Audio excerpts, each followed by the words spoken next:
अस्सलाम वालेकुम, बिस्मिल्लाहिर्रहमानिर्रहीम। उम्मीद है आप सब खैरियत से होंगे। और जो आर्टिकल मैं आपको पढ़ा रहा हूँ डेली बेसिस पे, और वो घर में आप उसकी प्रैक्टिस भी करते होंगे, याद करके उसको लिखते भी होंगे कि आपको वो दोबारा भूले ना। और जैसा कि मैंने आपको लास्ट लेक्चर करवाया था प्रोडक्ट ऑफ टू वेक्टर्स, उसमें एक टाइप थी उसकी स्केलर और डॉट प्रोडक्ट, जो आपने लास्ट लेक्चर में किया था। और उसका जो सेकंड पार्ट है वो है आपका वेक्टर और क्रॉस प्रोडक्ट, जो आज आपका आर्टिकल है। और आज आप यही आर्टिकल करेंगे, वेक्टर और क्रॉस प्रोडक्ट। तो जब आपको मैंने स्केलर और डॉट प्रोडक्ट की डेफिनेशन बताई थी, तो उसमें मैंने कहा था अगर आप दो वेक्टर्स को मल्टीप्लाई करें, प्रोडक्ट लें उनका, और अगर आपके पास स्केलर क्वांटिटी आ जाए तो वो आपका स्केलर और डॉट प्रोडक्ट है। इसी तरह अब इधर क्या आएगी, वेक्टर और क्रॉस प्रोडक्ट किसे कहेंगे? The product of two vectors gives you a vector quantity, then the product is known as vector और क्रॉस प्रोडक्ट। तो ये वेक्टर और क्रॉस प्रोडक्ट की डेफिनेशन है कि जब आप दो वेक्टर्स को मल्टीप्लाई करते हैं, प्रोडक्ट लेते हैं उनका, तो उससे आपको मिलता क्या है, एक वेक्टर क्वांटिटी मिले, तो उसे आप कहेंगे वेक्टर और क्रॉस प्रोडक्ट। क्लियर हो गया आपको? चलिए आगे चलते हैं। अब इसको हम लिखेंगे कैसे, ये देखें। ये for example A and B आपके टू वेक्टर्स हैं, तो उनके लिए इक्वेशन क्या लिखी जाएगी, ये देखें, ए क्रॉस, इसको ऐसे पढ़ेंगे, A cross B is equal to A B sine theta, और साथ इधर एन यूनिट वेक्टर आएगा इधर। ये एन यूनिट वेक्टर क्या है, ये आपको डायरेक्शन बताएगा। अब क्योंकि आप दो वेक्टर्स को मल्टीप्लाई करना है, तो आपके पास आना भी क्या है, एक वेक्टर क्वांटिटी आनी है। तो वेक्टर क्वांटिटी क्या होती है, जिसमें दो चीज़ें होती हैं, मैग्नीट्यूड भी होती है और डायरेक्शन भी होती है। तो ये पार्ट आपको मैग्नीट्यूड बता देगा, और ये जो एन यूनिट वेक्टर है ये आपको उस वेक्टर की डायरेक्शन बताएगा। तो ये है आप किस तरह क्रॉस प्रोडक्ट को मैथमेटिकल फॉर्म में लिख सकते हैं, कैसे डिफाइन कर सकते हैं। तो वो कहेंगे A cross B is equal to A B sine theta और एन यूनिट वेक्टर। अब ये देखते हैं हम कि ये एन यूनिट वेक्टर की डायरेक्शन आपको कैसे पता चलेगी। अगर मैं कहूं, ये देखें,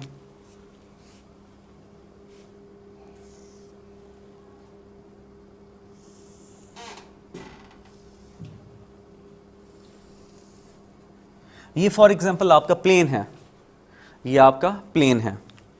इसमें मैंने ये आपका एक वेक्टर लिया जिसको कहता हूं मैं a unit vector, A vector, और ये आपका सेकंड वेक्टर है बी वेक्टर।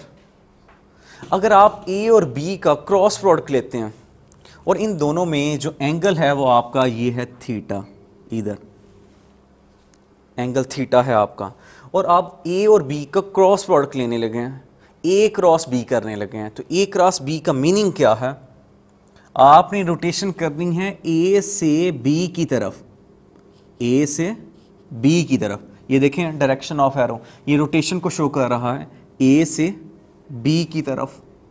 अब ये देखें, आप इसकी डायरेक्शन कैसे बता देंगे, इस एन यूनिट वेक्टर की डायरेक्शन कैसे बता देंगे? वो डायरेक्शन आप बताएंगे with the help of right hand rule. तो ये राइट हैंड रूल के ऊपर आपने फोकस कर रहे हैं। ये देखें राइट हैंड रूल आपको कैसे बताएगा, इधर देखें, ये आपका प्लेन है जहां ए और बी वेक्टर मौजूद हैं।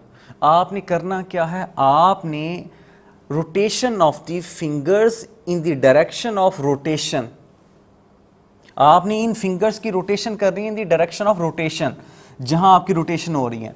और आपका थंब क्या बताएगा, थंब आपका रिप्रेजेंट कर देगा एन की डायरेक्शन को। तो ये देखें, आपका ए क्रॉस बी हो रहा है, तो ए से आपने रोटेशन करनी है फिंगर्स की बी की तरफ।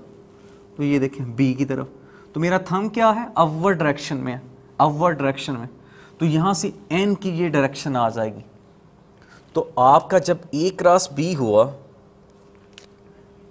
ए क्रॉस जब बी लिया, तो आगे आपकी एन की डायरेक्शन किस साइड पे आ जाएगी, ऊपर की तरफ, ए क्रॉस बी, इसको ऐसे लिखा जाएगा। और ये आपको किसकी डायरेक्शन दे देगा, यूनिट वेक्टर की, एन की, ये एन की डायरेक्शन दे देगा कि अपवर्ड डायरेक्शन में थी।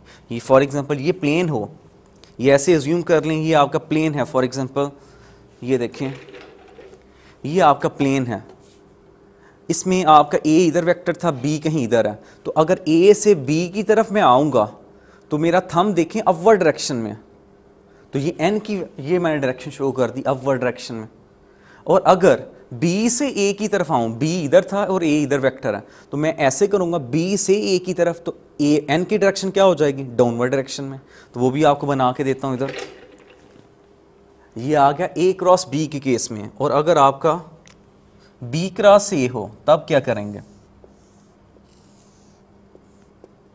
ये देखें, ये आपका बी वेक्टर, ये आपका ए वेक्टर। अब आपने क्या करना है, B cross A find out करना है, यानी आपकी डायरेक्शन होगी बी से ए की तरफ, ऐसे एरो की डायरेक्शन डाउनवर्ड डायरेक्शन में। अब ये देखें, again right hand rule, right hand rule कहता है curve your fingers in the direction of rotation, then thumb erected the direction of unit vector, N की डायरेक्शन बता देगा। और ये देखें, मैंने इस तरह डाउनवर्ड डायरेक्शन में ले गया, अभी मेरा थंब देखें इनवर्ड है, मींस डाउनवर्ड है। ये प्लेन अगर ऐसे हो तो आपका थंब होगा डाउनवर्ड डायरेक्शन में। ये देखें, पहले इसी तरह अपवर्ड था तो मेरा थंब आउटवर्ड जा रहा है, मींस अपवर्ड डायरेक्शन में। और जब आपका डाउनवर्ड होगा तो मेरा थंब इनवर्ड है, तो ये आ जाएगी बी क्रॉस ए के लिए। तो उसको ऐसे लिखेंगे आप, B cross A is equal to B A sine theta और एन यूनिट वेक्टर इधर। अब एन जो आपका यूनिट वेक्टर है वो कैसे आ जाएगा, वो इधर आ जाएगा कहीं नीचे की तरफ, ये आपका आ जाएगा बी क्रॉस ए और N unit vector downward direction में, तो ये आ जाएगी। तो ये तो होगी आपको बता दी। और इधर से आप क्या रिजल्ट गेट कर सकते हैं कि आपका अगर आप इन ए क्रॉस बी को देखें और बी क्रॉस ए को देखें तो आप कह सकते हैं, इधर रिजल्ट निकालेंगे फिर आप ये देखें, आप कह सकते हैं कि A cross B is not equal to B cross से,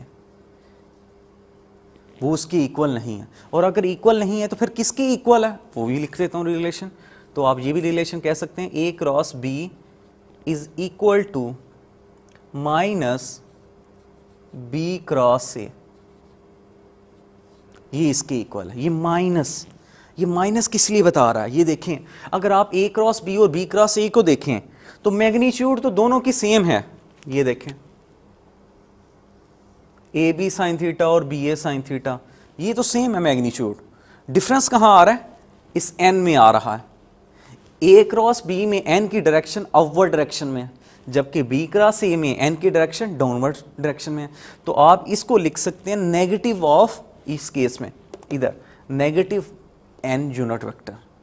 तो वो नेगेटिव बाहर जब आ जाएगा तो आप कह सकते हैं कि A cross B is equal to minus B cross A, तो ये आ सकता है। तो ऐसे आप ये रिलेशन लिख सकते हैं दोनों के, तो ये आपको याद होने चाहिए। अब इधर से फिर करैक्टरिस्टिक्स के ऊपर चलते हैं। चलें जी, वन बाय वन, जैसे आपने स्केलर और डॉट प्रोडक्ट की थी करैक्टरिस्टिक्स, इसी तरह अब हम वेक्टर और क्रॉस प्रोडक्ट की सारी करैक्टरिस्टिक्स फाइंड आउट करेंगे।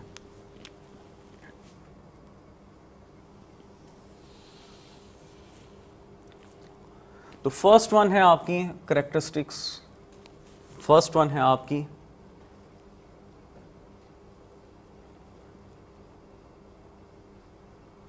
Violation of commutative property. इसको violation of the commutative property क्यों कहा गया, वो इसलिए कहा गया क्योंकि ये जो आपने कम्यूटेटिव प्रॉपर्टी पढ़ी थी स्केलर और डॉट प्रोडक्ट में, कि वहाँ आपका A dot B is equal to B dot A आ गया था, तो आपने कहा था ये कम्यूटेटिव प्रॉपर्टी को होल्ड करता है। यहाँ ये केस नहीं होगा, जो आपको पहले ही बता चुका हूँ, A cross B B cross A के इक्वल नहीं आया। तो जब इक्वल नहीं आया तो ये किसकी वायलेशन हो जाएगी, कम्यूटेटिव प्रॉपर्टी की आपकी वायलेशन हो जाएगी। ये आप कहेंगे, जैसे आपने पढ़ चुके हैं कि ए क्रॉस बी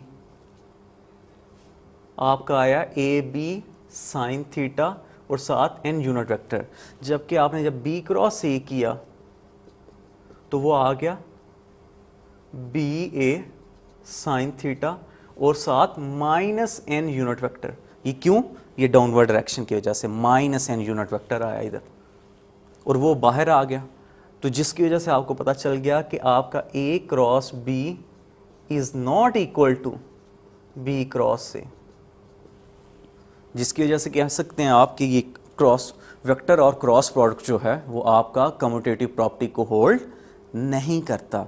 तो ये वायलेशन हो जाएगी किसकी, लॉ ऑफ कंजर्वेशन, आपकी कम्यूटेटिव प्रॉपर्टी की वायलेशन हो जाएगी।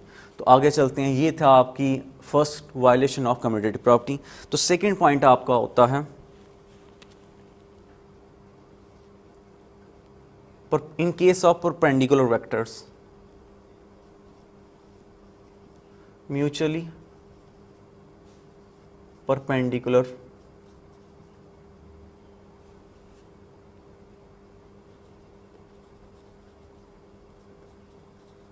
वेक्टर्स, जब वो म्यूचुअली परपेंडिकुलर वेक्टर्स हों तब क्या होगा, टू वेक्टर्स हैं ए और बी, और अगर आप म्यूचुअली परपेंडिकुलर आ गए 90 का एंगल बन गया, तब आपका इसमें क्या होगा वो देखते हैं आप सिनेरियो। तो वो सिनेरियो देखें, ये आपका ए वेक्टर है, ये आपका बी वेक्टर है, म्यूचुअली परपेंडिकुलर कहते हैं जिसमें 90 का थीटा आपका 90 डिग्री बन जाए। अब देखते हैं इस सिनेरियो में क्या होता है। तो देखें ए क्रॉस बी जब आपने किया तो वो आ गया ए बी साइन थीटा और एन यूनिट वेक्टर। अब थीटा इसमें क्या है आपका 90 डिग्री, तो वो पुट करें इसमें ए बी साइन 90 डिग्री और साथ एन यूनिट वेक्टर। अब ये देखें साइन 90 क्या होता है आपका 1 और साथ एन यूनिट वेक्टर, तो ये मल्टीप्लाई होगा तो आपका आ जाएगा A B N unit vector. तो ये किसका आंसर आ गया, ए क्रॉस बी का, कि जब आपके two vectors are mutually perpendicular to each other, तो क्रॉस प्रोडक्ट उनका क्या आ जाएगा, उनकी प्रोडक्ट ऑफ देयर मैग्नीट्यूड और साथ उसकी डायरेक्शन एन यूनिट वेक्टर वो आ जाएगा। तो इस तरह फिर आप एक रिलेशन ड्राइव कर सकते हैं in terms of unit vector. वो कैसे लिख सकते हैं, अगर आपका ए एक्स की डायरेक्शन में तो वहाँ यूनिट वेक्टर आई आ जाएगा, अगर ये बी जो है वो वाई की डायरेक्शन में वहाँ जे आ जाएगा। तो आई क्रॉस जे, ये देखें आई क्रॉस जे अगर आपका इनका प्रोडक्ट लिया जाए तो यूनिट वेक्टर उसकी आई की मैग्नीट्यूड क्या हो जाएगी 1, जे की वो भी 1, और साथ लिखा जाता है साइन थीटा, और थीटा इधर 90 डिग्री और साथ एन यूनिट वेक्टर। तो ये देखें साइन 90 वो भी 1, तो ये सारा मल्टीप्लाई होकर क्या आ जाएगा 1 और साथ एन यूनिट वेक्टर। और एन यूनिट वेक्टर क्या होता है, जो दोनों प्लेन्स के नॉर्मल होता है, दोनों प्लेन्स के नॉर्मल होता है। तो यहां से फिर वो एन की डायरेक्शन क्या आ जाएगी, जो थर्ड वेक्टर होगा। अगर आपका ये आई की डायरेक्शन है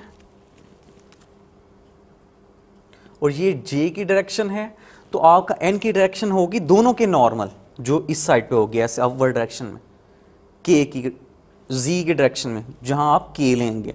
तो फिर आप कह सकते हैं कि आई क्रॉस जे क्या आ जाएगा, इक्वल टू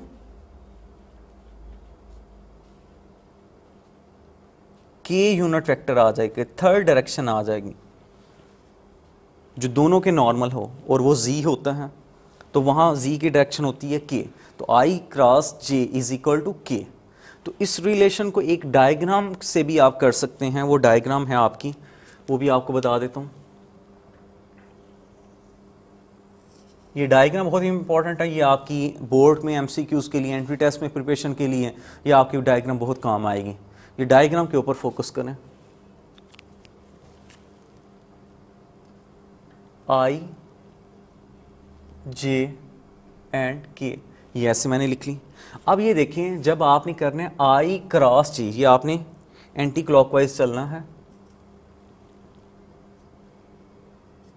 ये देखें, जब आपने किया आई क्रॉस जे, आई क्रॉस जे, तो थर्ड आ जाएगा आपका के। जब आप करेंगे जे क्रॉस के,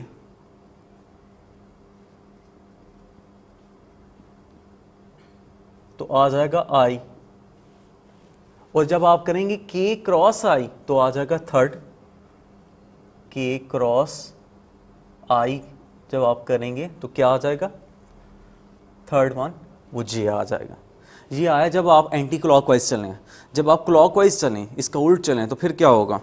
मीन्स जैसा कि आपने पहले आई क्रॉस जे किया ना, अब अगर आप जे क्रॉस आई करते हैं तब क्या आएगा, वो भी रिज़ल्ट देख लेते हैं। इन रिज़ल्ट्स को आपने रिमेंबर करना है, ये आपकी फिंगर टिप्स पे होने चाहिए।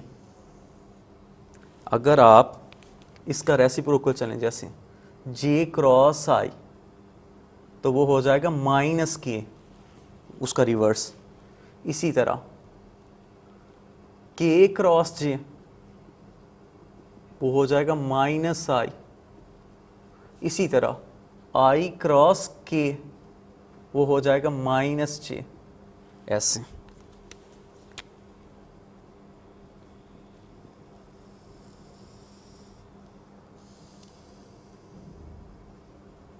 तो ये आपके आगे in terms of unit vector के आपने किस तरह लिख ली है, ये जो आई एंड आई जे के की फॉर्म में, तो ये आपको याद होने चाहिए, ये आपने फिंगर टिप्स से होने चाहिए, ये आगे भी आपके काम आने हैं। ये मैंने नेक्स्ट पॉइंट जब करने हैं तो उसमें ये यूज़ होने हैं, तो ये आपको याद होने चाहिए।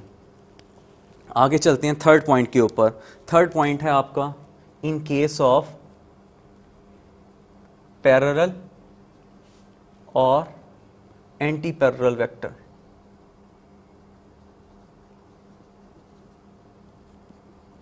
उस केस में क्या होगा वो देखते हैं, डिस्कस करते हैं। जब टू वेक्टर्स, ये देखें, अब पैरेलल और एंटी पैरेलल का केस डिस्कस करने लगा तो वो देख लें, डायग्राम बना लेते हैं साथ साथ। अब ये देखें ए वेक्टर और ये बी वेक्टर, ये दोनों क्या आगे पैरेलल आगे। पैरेलल में आपका थीटा जो बनता है वो 0 डिग्री बनता है, और एंटी पैरेलल को भी इधर बना लेते हैं डायग्राम। अगर ये ए है तो बी उसका ऑपोजिट है, ऐसे इसको आप कहेंगे एंटी पैरेलल, थीटा होता है 180। अब ये देखिए अगर आपका पैरेलल है तो पैरेलल का लिखते हैं A cross B, A cross B is equal to A B sine theta, और साथ एन यूनिट वेक्टर आता है। ये स्टैंडर्ड इक्वेशन है जो आपकी वेक्टर और क्रॉस प्रोडक्ट में हर जगह यूज़ होगी। अब ये देखें, जब मैं इसमें पुट करता हूँ A B sine theta, theta आपका क्या है 0 डिग्री, और साथ एन यूनिट वेक्टर, और साइन 0 होता है, तो ये सारी मैग्नीट्यूड क्या हो जाएगी 0 हो जाएगी। जो एन यूनिट वेक्टर के साथ मल्टीप्लाई होकर क्या बन जाएगा आपका नल वेक्टर। क्या बन जाएगा नल वेक्टर, नल वेक्टर बन जाएगा।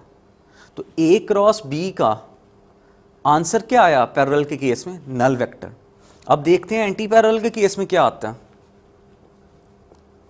ए cross B is equal to A B sine theta और एन यूनिट वेक्टर, तो इधर आ जाएगा ए बी साइन थीटा, क्या आएगा 180। तो जब 180 पुट किया तो साइन 180 0, तो 0 ए बी से मल्टीप्लाई होगा, क्या आ जाएगा आंसर, ये देखें ऐसे मैं स्टेप कर देता हूँ, तो क्या आ जाएगा आंसर आपका अगेन नल वेक्टर। तो इधर एक एमसीक्यूज बन सकता है, वो एमसीक्यूज ये आ सकता है कि A cross B is equal to B cross A, ये कब कंडीशन फुलफिल होगी, ए क्रॉस बी और बी क्रॉस ए का आंसर कब सेम आएगा। तो वो एक ही कंडीशन है जब वो पैरेलल और एंटी पैरेलल होंगे, तो ए क्रॉस बी और बी क्रॉस ए इक्वल आ जाएंगे। और इधर देखें आपको ये ऐसे भी एमसीक्यूज आ सकता है कि ए क्रॉस बी अगर हो और पैरेलल केस हो तब उसका आंसर क्या आएगा, तो वो नल वेक्टर आएगा। तो ये देखें दोनों केस में नल वेक्टर आ चुका है। तो ये हो गया। अब चलते हैं अपने फोर्थ पॉइंट के ऊपर। फोर्थ पॉइंट है आपका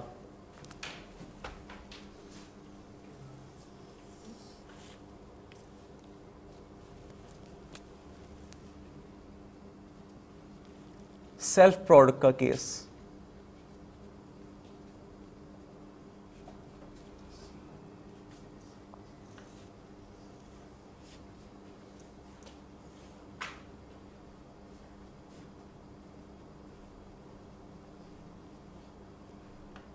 उस केस में क्या होगा सेल्फ प्रोडक्ट के केस में, तो ये देखिए अगर मैं लूँ ए क्रॉस ए, ए वेक्टर है उसका उसी के वेक्टर के साथ सेल्फ प्रोडक्ट लिया जाए तो ये आ जाएगा ए साइन थीटा और साथ एन यूनिट वेक्टर। तो इसमें अगेन आपका जो थीटा बनेगा वो तो ज़ीरो बनेगा, तो जब ज़ीरो इसमें पुट करेंगे तो साइन ज़ीरो ज़ीरो,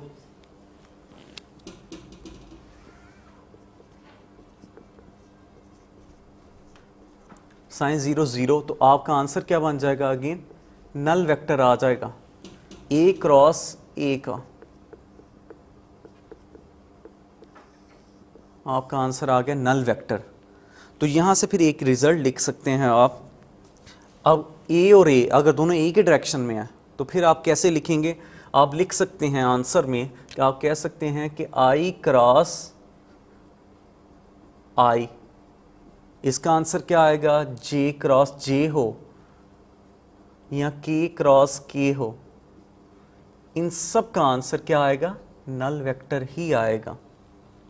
एक ये रिलेशन आपके पास आ गया जो इम्पोर्टेंट है रिलेशन, इसको याद करना है। ये आई क्रॉस आई, जे क्रॉस जे, के क्रॉस के इक्वल टू नल वेक्टर ही होगा हमेशा।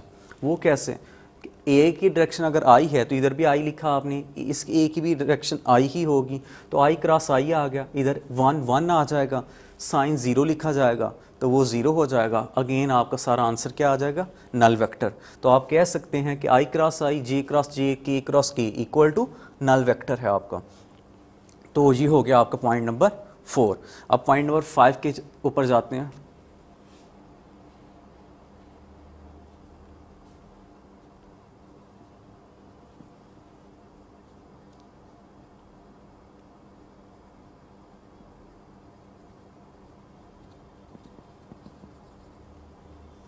Area of the parallelogram, area of the parallelogram. तो एरिया ऑफ द पैरेललोग्राम आपने अगर एरिया ऑफ द पैरेललोग्राम निकालना हो तो वो कैसे निकालेंगे, ये देखें। अगर आपका ए वेक्टर इस डायरेक्शन में है, पैरेललोग्राम शेप क्या होती है, जिसकी अपोजिट साइड्स इक्वल होती हैं। अपोजिट साइड्स मीन्स ये साइड इस साइड के इक्वल है और ये साइड इस साइड के इक्वल है। मीन्स उसमें कोई भी एंगल आपका 90 का नहीं बनता, और अगर 90 का बन जाए तो वो आपकी रेक्टेंगल बन जाती है, जिसमें इंटरनल एंगल आपके 90 बन जाए, और जिसमें ना हो वो आपकी पैरेललोग्राम की शेप है। तो अब ये देखें, ये अगर आपका ए वेक्टर है, ये आपका अगर बी वेक्टर है, तो इसका आपने एरिया ऑफ द पैरेललोग्राम निकालना हो तो वो कैसे निकालेंगे। आपने करना क्या है, आपका ये बी वेक्टर ये था, ए वेक्टर आपका ये है, यहाँ से लेके यहाँ आपने बी के हेड से एक परपेंडिकुलर गिरा दिया, तो ये कौन सा कंपोनेंट आ जाएगा आपका, ये आपका कंपोनेंट आएगा बी का वर्टिकल कंपोनेंट, और वर्टिकल कंपोनेंट को लिखते हैं B sine theta, B sine theta. अब ये देखें, आपने पढ़ा हुआ है, अगर आपने एरिया ऑफ द पैरेललोग्राम निकालना है, एरिया ऑफ पैरेललोग्राम वो क्या किसके इक्वल हो जाएगा, लेंथ इनटू विड्थ। जिस तरह रेक्टेंगल का है वही का आप करेंगे, लेंथ इनटू विड्थ। अब लेंथ आपकी क्या है, ए वेक्टर, जो ए वेक्टर है उसकी लेंथ, और उसकी मैग्नीट्यूड हो जाएगी ए की मैग्नीट्यूड ए हो जाएगी, ए वेक्टर की मैग्नीट्यूड ए, और उसकी विड्थ क्या है, ये है, जो आ जाएगा बी साइन थीटा, और ये दोनों मिलके क्या बन जाएंगी, ए बी साइन थीटा। और ये एरिया ऑफ द पैरेललोग्राम किसकी इक्वल आ गया, ए बी साइन थीटा की इक्वल आ गया। तो ये था आपका सेकंड लास्ट पॉइंट। और ये अब चलते हैं लास्ट पॉइंट के ऊपर।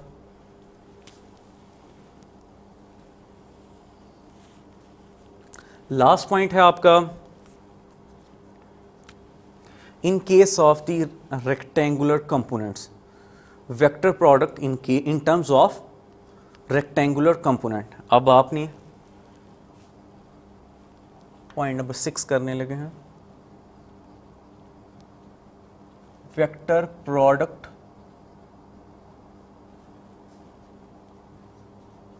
इन टर्म्स ऑफ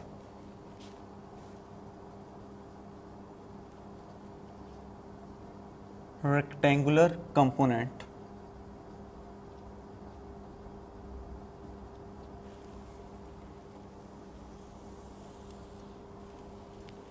तो वो कैसे करेंगे आप, तो वो देखें,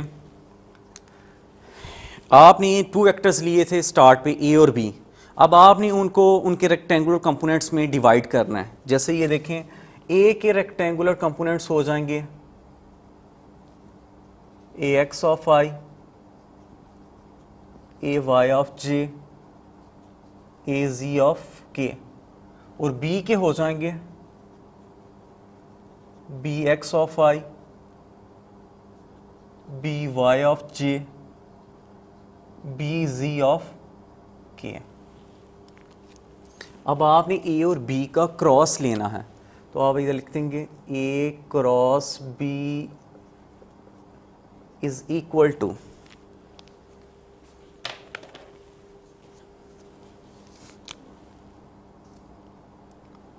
A X I, A Y of J, A ji of K.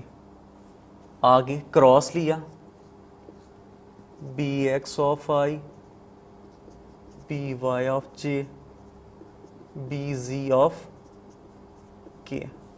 Again अब आपने मल्टीप्लिकेशन कैसे करनी है, तो ये याद रखें, जैसा कि आपको लास्ट टॉपिक में बताया था, फर्स्ट टर्म पकड़नी है इसको, इसके साथ, फिर इसके साथ, फिर आपने थर्ड के साथ, फिर सेकंड को पकड़ना है, फिर इसके साथ,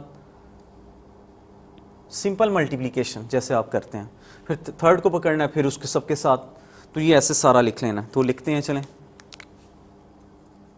ए cross B is equal to, ये आ जाएगा आपका A X B X I cross I. ये देखें, A X B X I cross I आ जाएगा, ये क्रॉस है तो आई क्रॉस आई मैंने लिख दिया ऐसे, प्लस अब इसको इसके साथ मल्टीप्लाई करना है और ये आ जाएगा आई क्रॉस जे। आगे चलते हैं, अब इसको इसके साथ करना है, तो ये आ जाएगा ए एक्स बी जी आई क्रॉस के, वो लिखती हैं। अब दूसरी को पकड़ने लगा हूँ, उसको सबके साथ मल्टीप्लाई करने लगा हूँ, तो ये देखें ए वाई बी एक्स जे क्रॉस आई, फिर आगे इसको इसके साथ ए वाई बी वाई जे क्रॉस जे, ये आगे चलते हैं। अब इसको थर्ड के साथ ए वाई बी जी जे क्रॉस के, प्लस अब इसको थर्ड टर्म को अब तीनों के साथ मल्टीप्लाई करना है, तो ए जी बी एक्स के क्रॉस आई। अब इसको इसके साथ ए जी बी वाई के क्रॉस जे। अब लास्ट मल्टीप्लिकेशन ए वो आ जाएगी ए जी बी जी के क्रॉस के, ये आ गई आपकी। अब ये देखें, अब आपके वो रिलेशन यूज़ होंगे जो आपको मैं बता चुका हूँ, आई क्रॉस जे के इक्वल आएगा, जे क्रॉस के आई के इक्वल आएगा, ये रिलेशन यूज़ होंगे, और इसके बाद ये रिलेशन यूज़ होंगे, आई क्रॉस आई, जे क्रॉस जे, के क्रॉस के। अब इन दोनों जो आपको इक्वेशंस हैं, ये दो और ये, इसको हम इधर पुट करेंगे, उससे आपका नेक्स्ट स्टेप होगा। अब ये देखें, आई क्रॉस आई किसके इक्वल है, ये देखें आई क्रॉस आई 0 की इक्वल है, जे क्रॉस जे किसके इक्वल है, नल वेक्टर की इक्वल है, के क्रॉस की नल वेक्टर की इक्वल है। तो अब ये तीनों को इधर इस जहाँ जहाँ आई क्रॉस आई है, जे क्रॉस जे है, के क्रॉस के है, वहाँ नल वेक्टर पुट कर देते हैं, तो ये आ जाएगा आपका, ये देखें इस केस में इधर आपका नल वेक्टर आ जाएगा ए एक्स बी एक्स और साथ नल वेक्टर। आगे चलते हैं, वो लिखा, फिर इसी तरह लास्ट टर्म है ए जी बी एक्स के क्रॉस के किसके इक्वल है, नल वेक्टर, तो वो लिखती हैं। अब ये देखिए, जो नल वेक्टर्स हैं वो तो अंदर से रिमूव हो जाएंगे, जैसे ये आपकी ये टर्म रिमूव हो जाएगी, नल वेक्टर के साथ मल्टीप्लाई होगी तो आपकी ये रिमूव हो जाएगी और ये रिमूव हो जाएगी, तो बाकी बच कौन सी गई, 6 टर्म्स बच जाएंगी आपकी, ये 1 2 3 4 5 6, ये 6 टर्म्स रह जाएंगी। तो आपने देखना है अब आई आई उनको इकट्ठा कर लेना है, जे जे उसको इकट्ठा करना है, और के उसको इकट्ठा कर देना है। तो ये देखें आपकी एक टर्म यहाँ आई है और यहाँ आई है, इन दोनों को इकट्ठा कर दें और स्टार्ट पे लिख लें, जैसे ए वाई बी जी, और इधर इसको ये माइनस बाहर आके क्या हो जाएगा, माइनस ए जी बी वाई, और आई दोनों में ये माइनस जो इधर था वो मैं इधर ले गया हूँ साथ, और आई को मैंने बाहर कॉमन ले लेना है ऐसे। अब ये देखें, अब मैं जे जैसे आई आई को इकट्ठा किया उसी तरह मैं जे जे को इकट्ठा करूँगा। एक जे आपका ये है और एक जे आपका ये है, इन दोनों को इकट्ठा करें। मैं वो लिख दिया, ये लिखने लगूँ ए जी बी एक्स, और माइनस ये बाहर आ जाएगा, ए एक्स बी जी, और जे कॉमन आ गया बाहर। अब इसी तरह जैसे आई आई को इकट्ठा किया, जे जे को, अब के को इकट्ठा करने लगूँ। वो देखें आपका के कहाँ है, ए के आपका ये है और दूसरा के आपका ये है, इन दोनों को इकट्ठा करें टर्म्स को, तो वो जे बन जाएगी आपकी A X B Y plus minus में ये माइनस बाहर चला जाएगा, तो minus A Y B X और के बाहर ऐसे। तो ये आ गई टर्म। अब आप ये देखें, इसमें से ये स्टेप आ गया आपका। अब इसमें से आप करेंगे क्या, आप इसमें से माइनस को कॉमन निकालेंगे बाहर। वो क्यों निकालेंगे वो नेक्स्ट स्टेप में आपको बताऊंगा। अभी ये कर लेते हैं काम।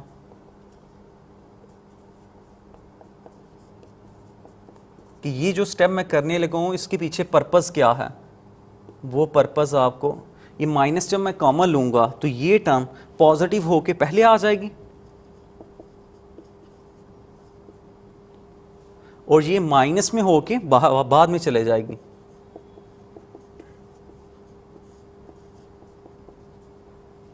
और ये वैसे की वैसे again A X B Y minus A Y B x के, ये आ गए। अब ये देखिए, ये मैंने काम माइनस कहते किसे हैं, कॉमन के लेना किसे कहते हैं। कॉमन वो चीज़ होती है जिसको मल्टीप्लाई अंदर किया जाए तो अगेन वही ऊपर वाला स्टेप आ जाए। तो ये माइनस को मल्टीप्लाई करें तो माइनस ए एक्स बी एक्स ये ना आ गया आपकी, माइनस को माइनस से मल्टीप्लाई किया जाएगा पॉजिटिव हो जाएगी तो ए जी बी एक्स वही आ गया। अब इस पूरे रिलेशन को एक स्टेप में, एक शॉर्ट स्टेप में उसको सम अप कर सकता हूँ, क्लोज कर सकता हूँ। वो रिलेशन कौन सा है, वो रिलेशन ये है, वो है डिटर्मिनेंट का। ऊपर आप लिखेंगे आई जे एंड के, और नीचे क्या लिखा जाएगा,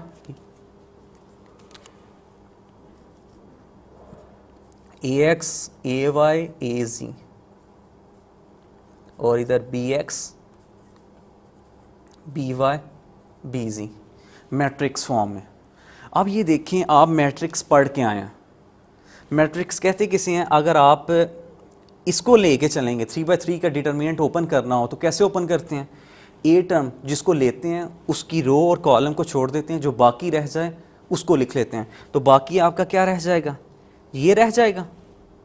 और इसको सॉल्व कैसे करते हैं, इसको इसके साथ मल्टीप्लाई करते हैं, माइनस इसको इसके साथ ऐसे। तो ये देखिए ए वाई बी जी, ये देखिए ए वाई बी जी आना क्या आपका, और साथ माइनस बी वाई ए जी, तो ये देखें ए जी बी वाई वो आ गया। तो ये पूरा रिलेशन ये इधर से बंद हो गया इसमें। और जब आप इसको लेंगे तो ये रो और कॉलम को छोड़ देंगे, बाकी क्या बच गया आपके पास, ए एक्स बी एक्स ए जी बी जी, और उसको मल्टीप्लाई करें ए एक्स बी जी, या ना आ गई। आप एक फर्स्ट टर्म को पॉजिटिव फिर नेगेटिव फिर पॉजिटिव फिर नेगेटिव, तो जो मैंने कॉमन लिया था वो किस लिए लिया था कि मैंने इधर माइनस आता है, एक टर्म पॉजिटिव के साथ आती है, दूसरी माइनस के साथ, फिर पॉजिटिव फिर माइनस, फिर पॉजिटिव फिर माइनस, तो प्लस माइनस ये आपका चलता रहता है।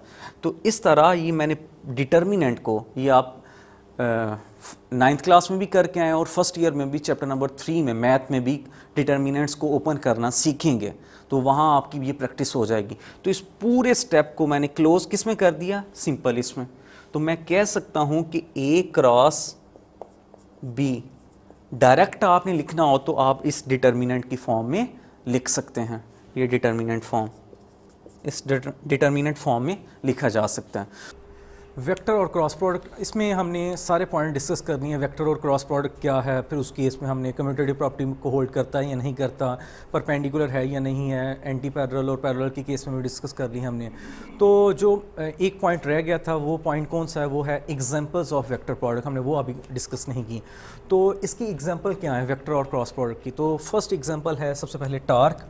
तो टॉर्क आपका क्या है, टॉर्क अगर आप देखें, हमने वेक्टर और क्रॉस प्रोडक्ट की डेफिनेशन में पढ़ा था, the product of two vector quantity gives you a vector quantity, then the product is known as vector और क्रॉस प्रोडक्ट। कि अगर आप दो वेक्टर क्वांटिटी को मल्टीप्लाई करते हैं और आपको एक वेक्टर क्वांटिटी ही मिले तो इट मीन्स वो आपका प्रोडक्ट जो है वो वेक्टर और क्रॉस प्रोडक्ट है।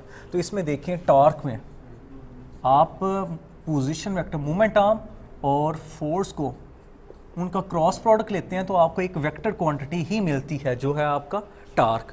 तो ये एक एग्जांपल होगी किसकी, वेक्टर और क्रॉस प्रोडक्ट की। तो सेकंड एग्जांपल के ऊपर चलते हैं। सेकंड एग्जांपल है आपकी आपकी वो फोर्स जो किसी भी चार्ज के ऊपर लगती है और वो मूव करता है मैग्नेटिक फील्ड में। तो वो force on a moving charge के ऊपर वो कितनी फोर्स लगती है, ये रिलेशन आप पढ़ेंगे सेकेंड ईयर में चैप्टर नंबर 14 में। तो वो उसकी एग्जांपल है F equal to Q V cross B। तो ये V वेलोसिटी है, B मैग्नेटिक फील्ड है और ये चार्ज है जिसके ऊपर एक फोर्स लगती है। तो वो आपको देता क्या है, फोर्स देती है। तो ये रिलेशन देखें, इसमें दो वेक्टर क्वांटिटी का क्रॉस प्रोडक्ट हो रहा है और वो मिल क्या रही है, आपको एक वेक्टर क्वांटिटी ही मिल रही है। तो ये भी एग्जांपल हो जाएगी किसकी, वेक्टर और क्रॉस प्रोडक्ट की। तो थर्ड एग्जांपल है आपकी angular momentum L equal to R cross P। तो ये भी एक रिलेशन है आपका, थर्ड रिलेशन किसका, कि जिसमें देखें आपका R और P दोनों का क्रॉस हो रहा है, वेक्टर क्वांटिटी है और वो क्या मिल रहा है, आपका एंगुलर मोमेंटम मिल रहा है और ये भी एक वेक्टर क्वांटिटी है। तो ये तीनों एग्जांपल जो आपको दी गई हैं यहाँ, ये आपकी वेक्टर और क्रॉस प्रोडक्ट की हैं। तो यहाँ आपका टॉपिक कंप्लीट होता है। तो अब इस क्लिप को आपने इस तरह, तो ये था आपका पूरा स्टेप। इसको हमने स्टार्ट कहाँ से किया, हमने सबसे पहले स्टार्ट किया समझा कि वेक्टर और क्रॉस प्रोडक्ट कहते किसे हैं, कि दो वेक्टर्स को मल्टीप्लाई किया जाए, वेक्टर क्वांटिटी आ जाए। फिर उसके बाद हमने देखा कि हमने A cross B, B cross C के इक्वल है या नहीं। अगर नहीं इक्वल तो हमने कह दिया था कम्यूटेटिव प्रॉपर्टी इसमें होल्ड नहीं करती। सेकेंड स्टेप हमने पढ़ा था परपेंडिकुलर के केस में क्या होता है। फिर हमने पढ़ा पैरेलल और एंटी पैरेलल के केस में क्या होता है। फिर हमने आगे पढ़ा था सेल्फ प्रोडक्ट के केस में क्या आएगा। फिर हमने आगे पढ़ा था एरिया ऑफ द पैरेललोग्राम के केस में क्या होगा। फिर हमने पढ़ा vector product in terms of rectangular component, वो क्या होगा। तो ये हमने सारे स्टेप किए, वन बाय वन इसको गो थ्रू किया। तो उम्मीद है आपको समझ आ गई होगी। और अगर आपका कोई क्यूरी हो, प्रॉब्लम हो, तो वो आपने मेरे साथ ज़रूर शेयर करनी है। आपके साथ व्हाट्सएप नंबर भी मैं हर लेक्चर में शेयर करता हूँ, तो इधर दोबारा मैं लिख देता हूँ आपके।